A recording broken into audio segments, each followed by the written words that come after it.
Hey everybody, my name is Matt Klaskowski in beautiful Dunedin, Florida. Not such a beautiful day, but I'm at the beach. I can't complain. It's usually a very calm beach, but it's actually very windy and wavy today. I wanted to show you a brand new app for your Sony cameras that just came out. It's called Sky HDR. It's pretty cool because what it does is it lets you simulate a graduated neutral density filter in your camera. So rather than holding the filter over your camera, and rather than taking multiple photos and going into Photoshop or Lightroom later and trying to blend everything together, you can actually walk away from the shot without a filter, without blending photos, with one shot that gets your sky and your foreground all well exposed. All right. So the idea behind it is when you go in and turn the app on, you'll get a couple theme settings here. So you can go with the blue sky, there's a sunset. You can just go straight graduated ND, which is not going to apply any effect at all.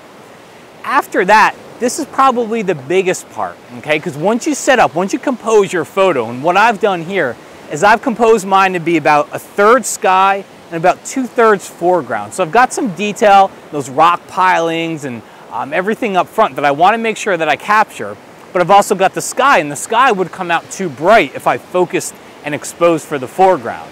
It's a little bit overcast. We don't really have to worry too much about it today, but if it were really sunny, that would get even harder to make sure we got that all in one shot. All right. So once we set everything up, we got some settings on the bottom.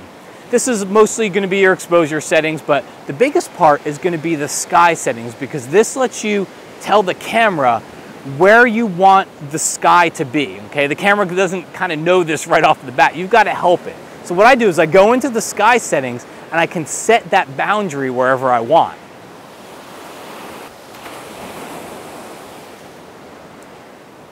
So in this case, I'm going to make sure that I set it to be to where that sky is going to be about the top third. All right, and you can move it up and down. From there, you've got your next setting over, which is your defocus boundary.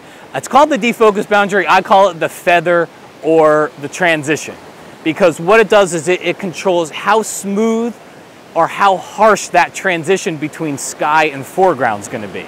So if you see in this example here, I don't want to go to where it's a very harsh boundary because it's going to look fake. It's just basically a line that goes across the photo.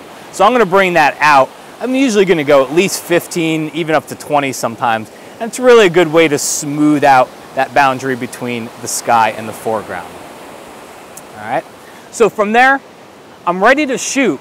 Basically, all you've got to do is press the shutter button on the camera, and it's going to take 2 photos for you, one for the sky, one for the foreground. And then what's really cool is it actually lets you adjust that. So I'm going to go ahead and take the photos.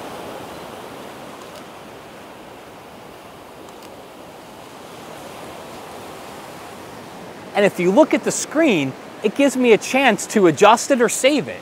So if I go into adjust, I can actually move that boundary up and down again. So if something changed, if I realize it's not quite where I want it to be, I can move that boundary up and down even after the fact before it saved the photo, which is pretty neat. Once you're done, you can go ahead and click save, and it saves the photo to the card as a RAW file, because that was one of the settings in there, and that's pretty cool because it is a RAW file. Your workflow doesn't change, the programs, the settings that you use for your photos doesn't change, and now you're able to walk away from the shot with less post-processing, get everything in one photo, and you don't need to carry around that filter with you. All right, got links here, so make sure you check it out, guys. Really cool little app. Thanks for watching, and talk to you again soon.